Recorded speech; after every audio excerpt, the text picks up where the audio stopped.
ukikuketi ugusa nani ukitaka post iko nzuri. Exactly.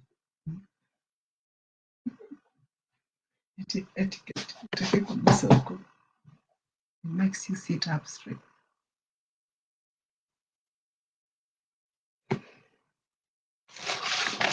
Welcome to the African Women Empowerment Network International Women's Day celebration. Today we are privileged and honored to host Comfort Dondo, who is joining us from US. She's running slightly late, and Nuru Balama Liria, who is joining us from the UK. We're actually together in the UK. Hello, Nuru. Hello, Catherine. These are two remarkable women who are making big differences in their worlds.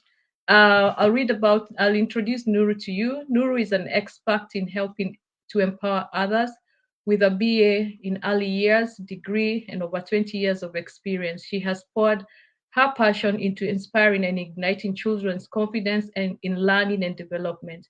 Nuru is a native of Tanzania, but lives now in UK with us, where she received her initial teacher training, seasoned with a wealth of knowledge and experience. She has served children in the UK and abroad. While in Tanzania, Nuru had the honor of working in refugee camps and a non-governmental organization. Nuru is also a dedicated leader, a compassionate life coach, a wellness coach. She's also a successful author and recently authored a book called Meet Jua.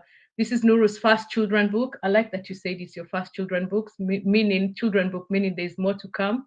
This book is aimed at children between the ages of 2 and 7 and was inspired by her professional experience and her experiences of a child who looked different, where at times her daughters were the only Black children in their classroom.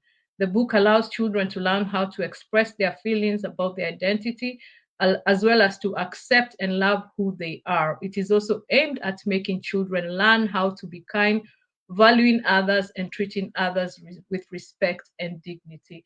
Karibu sana Nuru. Welcome to African Women Empowerment Network celebration. I am Catherine Jenga, also joining you from United Kingdom. Please let us know where you're joining us from. It's been a while since we had a show, but here we are. Welcome, Nuru. So, Nuru, maybe you can tell us a little bit about yourself, your background. Thank you so much, Catherine, for having me. And it's a privilege to be here and to be talking to you this evening. I do not take it for granted. And thank you so much for joining us here, wherever you are in the world. And we are privileged to have you here. So I would like to say one thing just from the beginning. And this is my message that I want everyone to take home before I introduce myself. I always emphasize to children, and also this message for you adults as well. You are all different and you're all special. This is my message. Before even I introduce myself, if you can take something from me, just emphasize that we are all different and we're all special. And as we celebrate International Women's Day, this is the theme for this year, embracing equity. So that means our differences make us stronger. So as here, I'll be sharing my experiences with working with children, my experience as a mother, my experience of working with children and as a mother, and professional experiences. So I'm here to pour that to you guys, as I'm here with Catherine. My name is Nuru Balama.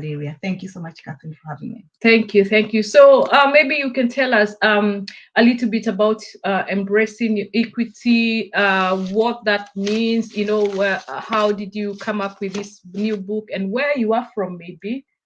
And it sounds very simple. It's everyday life and everyday things that we do.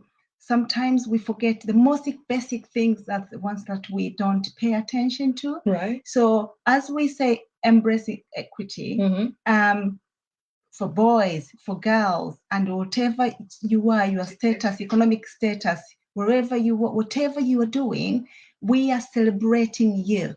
You are special and unique. So we do not want to forget that we are all different and also we are unique. So, and this is very timely because my book, when I read to the my first launch at my school, and everyone was so kind of shocked that we are emphasizing same thing that they sound so simple, but we do forget. So that's what we say. We are embracing you. We are celebrating you. Whatever you are, in your economic status, gender, and as a woman, we are celebrating you, especially children. We need to affirm that identity from, we don't want to start saying we're celebrating queens and kings. We're forgetting celebrating princesses and princes. So it's really, really important to emphasize in early childhood. Yeah, so I'll add on to that. I know we've talked about before about embracing equity, embracing our differences, and recognizing that everybody starts from a different place.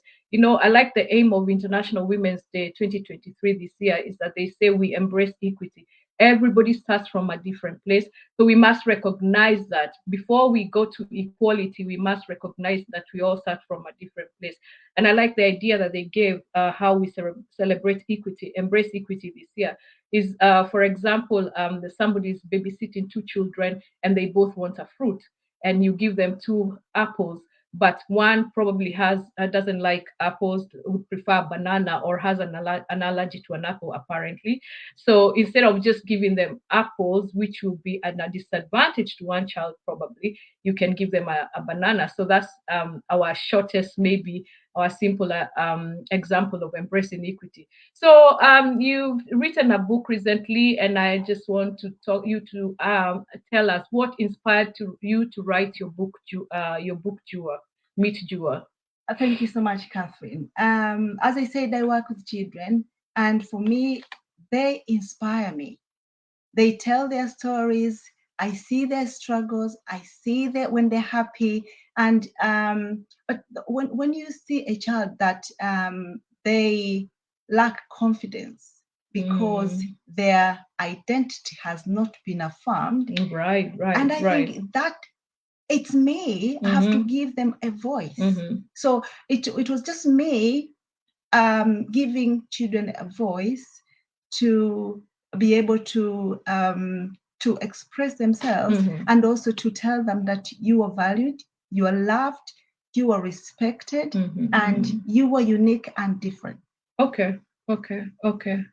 Yeah, so it's children inspired me to write a book. So children inspired you to write the book. So when you say you've noticed children's identity when it hasn't been affirmed, what do you mean by that? What does that mean?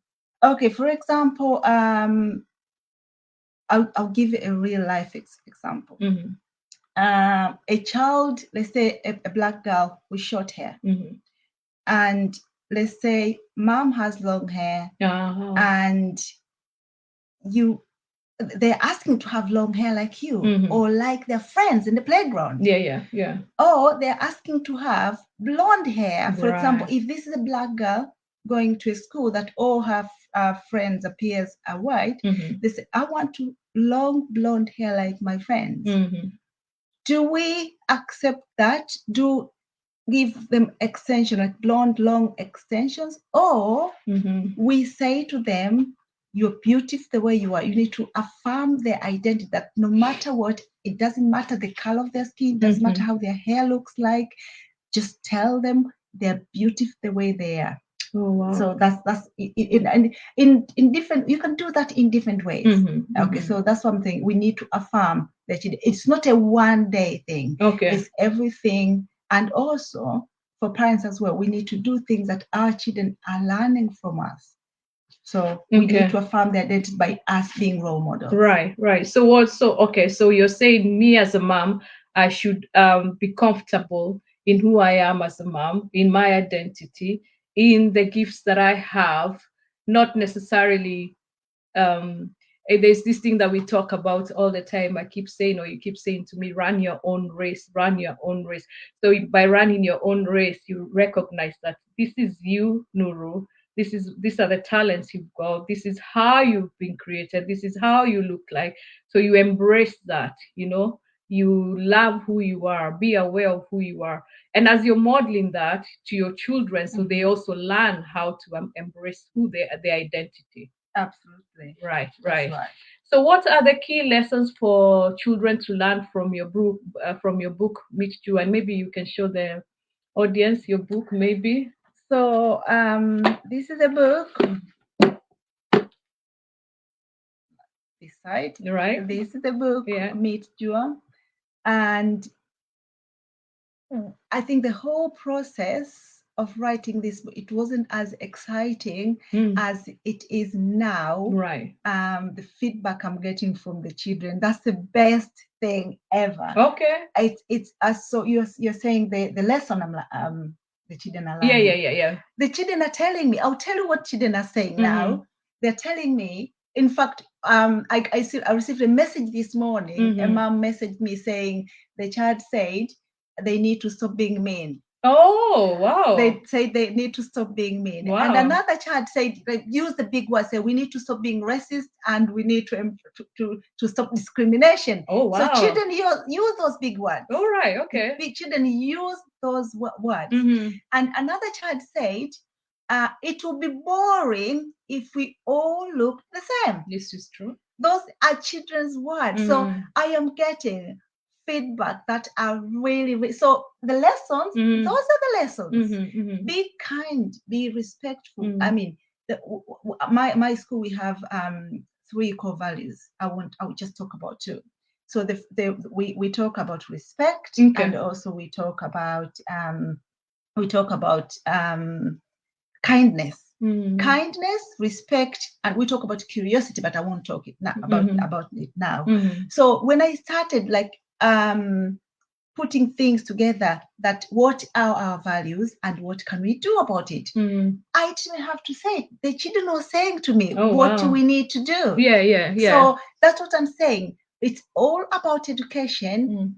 With young children, we need to put those values when children are young. We cannot wait for them to go to workplace and then start teaching them things like that. They need to learn when they're early, and we do not underestimate children. The children are clever, and they do understand more than we think. Oh, wow. Yeah. Wow. Those are really, and it's really good to hear that you're getting good feedback from the children, that is really great. Yeah, and they're saying they need to stop being mean, and recognize that it's important to embrace each other and our difference. So I asked you, what are the key lessons for children to learn from your book?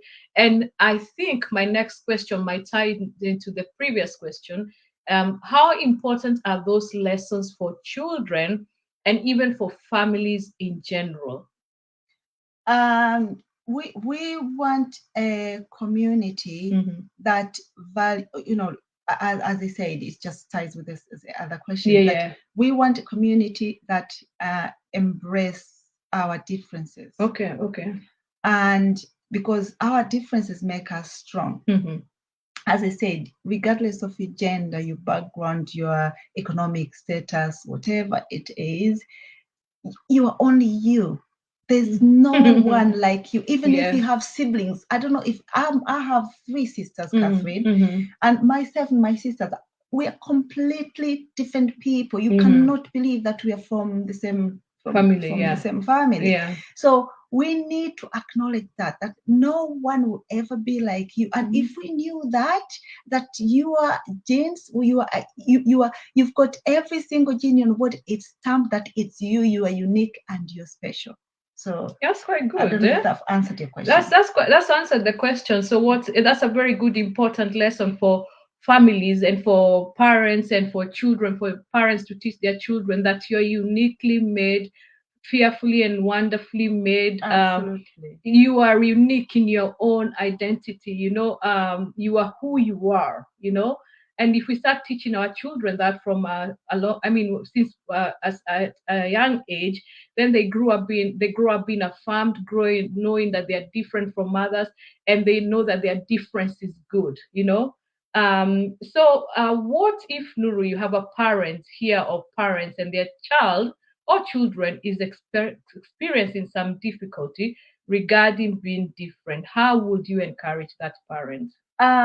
I think young children understand that sometimes they'll have feelings, they'll feel bad, they'll feel sad sometimes, but they'll not have the language to express how they feel. All right. Okay. So through stories, I said, so stories, children understand stories because that you're telling a story that is someone else. Like Jua faced this, like the girl in this Okay. in this Okay. story. Yeah. So Jua faced this. So it's Yeah. really easy to identify or to relate with things like that. Okay. And it's also very important to have a trusted person. So I talk about, because of mental health, or if you have a child who is struggling with like bullies and things like that, we talk about a trusted adult at my school. We All talk right. about Yeah. a trusted adult. Yeah. Yeah. Who is a trusted adult in that family? Yeah. Or who is a trusted adult at school? Yeah. They need to have someone. So in this story, we talked about Bibi. There's a character called Bibi. Yeah. Jua trusted Bibi, felt safe to go and talk about her pain and how she was feeling. All right. Okay. Yeah. Yeah. So yeah. we need to teach children that don't wait until when there's a crisis.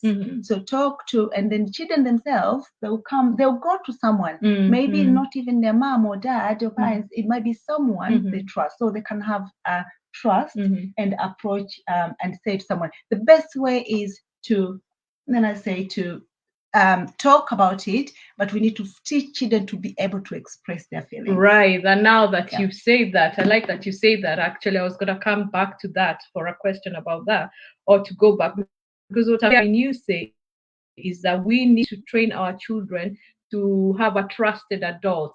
So maybe in the home or even in school.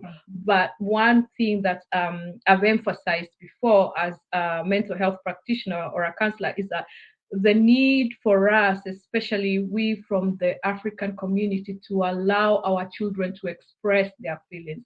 Growing up may have been different for you, but it's a common thing that we don't express our feelings, we don't recognize them, we don't acknowledge them. And so if I've grown that way and I train my children that if there's need for them to talk to a trusted adult, but I've trained them to suppress their emotions, then how do they do that?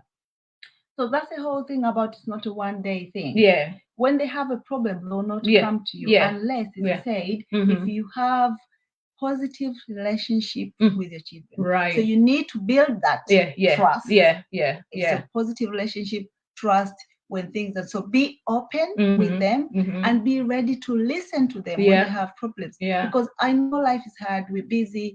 It's really easy to, the children are talking to you, you're busy sorting out some dinner or something. So when you're in that situation, you're busy, they know you're busy, you will not be able to listen.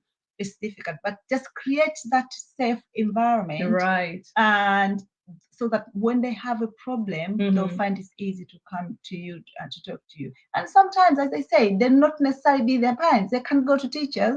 Sometimes they do come to us and talk to us. So, but at home, what you can try, if you've been, I come from, my parents were very strict. So it was difficult even if you had a problem. But I had a cousin who I could go and say if I had problems. So as I say, the children, they always, not always, but most of the time they find someone to talk to. Right. So once again, welcome to African Women Empowerment Network. Today we are celebrating International Women's Day, and we have with us Nuru Balama, and we are talking about her book Meet Jua, which she recently authored, and we are very, very, very proud of her because she's making a difference in the education world, in the with children that she works with. And I like what you said, Nuru. I am a really big believer of that, creating a safe space in your house, because we start at home. Creating a safe space in school as well, like you're an educator and you're a mother, and to have open relationships with our children, and also to recognize that our children are people, some small human beings, because we sometimes do treat them as if they really don't matter, and that's the kind of attitude they will carry in life. They are not important, they are not worthy, all that stuff. So I like what you say. So as we continue talking about your book, what I would like for you to tell us, what makes Meet Jua a different book from other books in the children book libraries, other people who have libraries for children books? What makes this book specifically different? So this book is special, said, because as a professional, I've got the experience and listening to children. That is key. I listen to children. So, Okay. and also that follows that when I listen, what do I do next? So I've given them a tool and in a language that they can understand, because I understand how Right. children Yeah. communicate. Yeah. So the language that is in here, it may be different from someone who maybe just wrote a book because her child faced a similar issue. So I give children a tool in a language that they can understand. I'm saying the language because a 2-year-old will express themselves different from a 7-year-old. All right. Okay. Yeah. So that's so this is just it just has that educational value that children can little read and understand and be able to have that the ability to express themselves. And also it's different because people relate to things, you resonate with different things, isn't it? So even like novels, you hear someone saying, I really like this book, and you try to read, you're like I can't get it. Yeah, you're not relating to the book. Not relating to it. Yeah. So that's what I'm saying. It's just people, from my experience and from being a mother as well, and me understanding child development, I think I'm able to pass that message, appropriate message for children to be able to express themselves better. Right. So thank you, Nuru. Thank you, our audience. You can see Phyllis Liria is watching from UK. We have Peter Mutuma watching from Nairobi. If you have any questions for Nuru, you can send us some questions. We can take 1 or 2 questions at the end. And I like what you say. The book is relatable, and you're writing it from an educator's point of view, who's worked with young children from 2 years, 7 years, so you know how they express themselves. And also from your experiences and from being your experience as a mother. So it's a relatable book for mothers who can read to their young children. And Nuru has worked in education for over 20 years, so she has good experience. So when in your journey of writing the book, you've said you like, what you're enjoying mostly now is the feedback from the children. So would you say that you have had challenges along the journey, along your way? Did you experience any challenges at all? Well, they say there's no long road without corners. Okay. Definitely challenges are there. I was planning to launch this book in November last year. It didn't happen because I had a shoulder injury. So this book, it didn't take me 1 month or 2 months. Right, it's over a year. Wow. I've been putting my thoughts and everything together. So challenges like sickness and also challenges, the biggest challenge actually, even when the book was ready, I wasn't feeling like it was ready. I was so negative and critical of myself. And thinking, maybe it's not good enough. It's not ready. And it's just me. And this is really important. It's just, I think negative talk, we all have it. In some degree, but maybe that actually was even delaying. The shoulder was just one of the things. But I wasn't feeling like it was ready. So, but challenges are there, and of course time as well. But you just need to make sure, if this dream, it means a lot to you and it means the world. I'm thinking, because the other thing that I say, I need to get it done, because actually this is one of the very first things I said, this is not for me. It's not for me. Right. Okay. It's for children. So it had to be done. It had to be done. So I hear that. So what you're saying is, when you thought about it as if it's not yours, it's something that you've got to put out, then that made a difference, but also the challenges that you face. And one of the really big challenges we face as human beings is the inner critic. And so and you said you had that, and you had your shoulder injury and the inner critic. So how did you overcome that inner critic? How did you, because I know, like you say, that could have delayed your launch, how did you overcome that inner critic voice? I just had to say to myself, there's no such thing as it's good enough. Yeah. The message, whatever message it is, I think it will be it will save, I mean, not saving lives, but it will make a difference. Right. That's the key. Right. It will make a difference. So even if there's some mistakes, I'll learn from the mistakes. Okay. So I had to accept that, I'm taking it the way it is. Yeah. If there are any problems or any issues or anything, I'll just say that's enough. So drawing that line, saying no more excuses, it will go out, and whatever challenges or whatever things that I'm thinking they're not as good as I think they should be, I'll learn from that. So if I just think about that, what I'm hearing you say is that you decided that it was not perfection, it's progress. So I'm putting this book, I agree it might not be perfect, there might be mistakes along that I would learn from this, and I'm gonna do it anyway, and this is my learning experience. And remove yourself from the picture, maybe say, you know what, this is not for me, this is for the children out there, so I'm gonna take myself off it. I know I'm putting it out, but learn that it's a lesson, and I'm gonna do it anyway, despite and in spite. Thank you, Nuru. So what are your hopes for the book? My hope for the book is to go global, and that has been from the word day that I wrote the book. This book has to go global because, as I say, is for all children in the world. In fact, I was saying, I know a few grown-ups have bought the book because they said it's for us as well.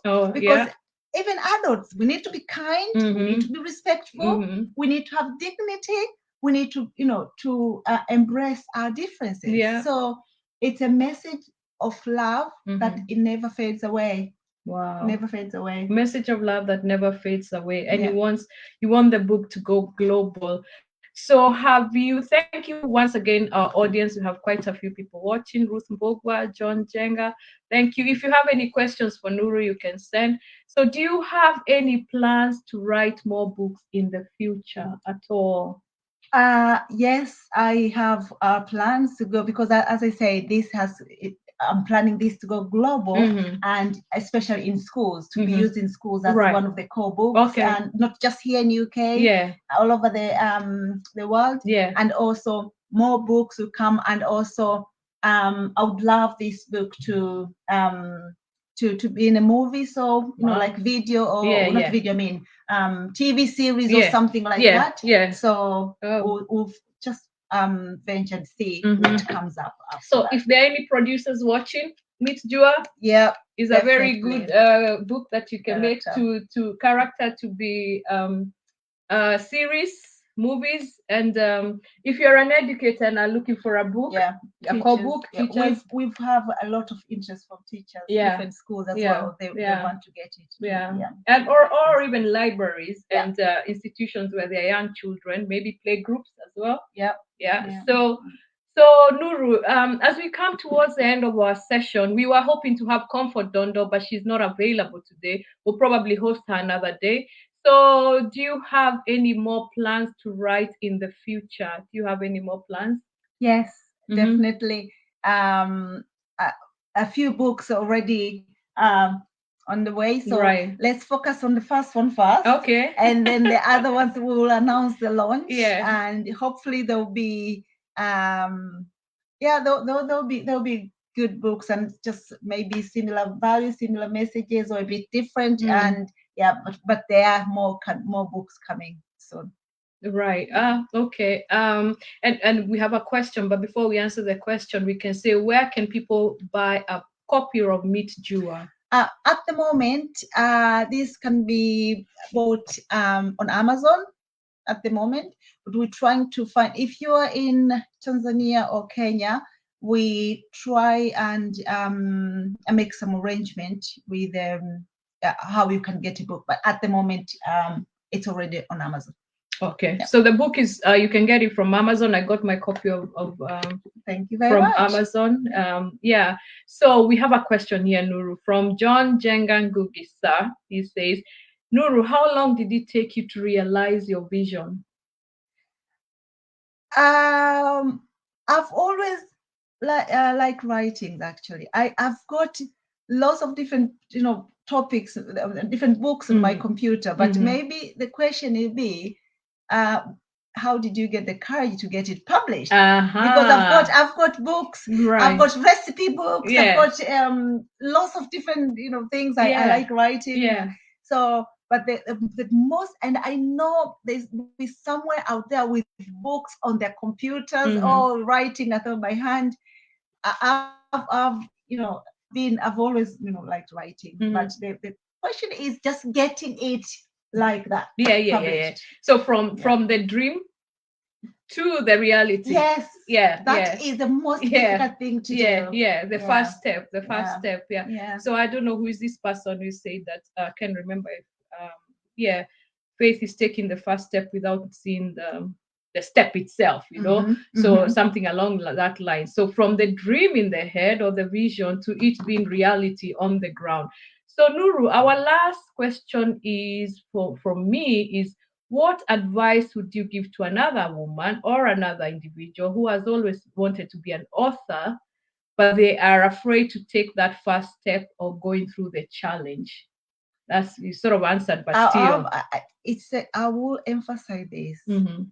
As I said, we all have gifts and talents, different things we're good at. And things like writing, as I said, a lot of people have, drafts here and there. If I can write a book, I speak 3 languages. Ahehe, my mother tongue, and then I speak Swahili, and I speak English. So my English is kind of blend of, Hehe and Swahili in between. Yeah. So, and that has been my excuse. As I've always said, I cannot write. Who am I to write a book? Who am I? Yeah. But I'll tell you, you will be, once you take that first step and be bold enough, we can do great things that we can ever imagine. Wow. Do not allow to go into the grave with that book in you. Yeah. Get it published. And there's a lot of help out there. You're just asking the right questions. Get your book published. It doesn't matter if it's children's books or it's a recipe book or about empowering others or supporting or whatever the talent is you want to teach, whatever. Just get that book done. You can do it. Wow. You can do it. No more excuses. As I myself, my excuse was like, it's just a confidence of doing something. Yeah. But if I did it, anyone can do it. Wow. Anyone can do it. That's very encouraging, because as I reflect that, I'm thinking of, when you say about writing a book and who am I, you think about all these big authors, but probably for them to start also, they had to make the first step, to be bold to make the first step, which you have said. So it's for us to overcome the inner critic and be courageous to take the first step.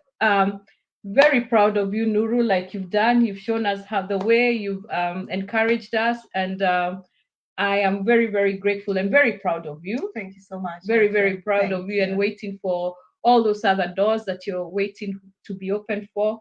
Thank you very much. Yeah. So, like Nuru has said, we need to take that first step, to be courageous, to overcome the criticism, and even to be to learn along the way, to accept that we don't know everything. We learn as we carry on. And thank you once again for joining us for another episode of African Women Empowerment. We've come to the end, and we hope to carry on next time with another guest. It's been a pleasure. We appreciate you, and thank you, Nuru, for coming and sitting with us. Thank you so much, Catherine, and thank you, viewers, and have a good evening. Thank you. Bye-bye.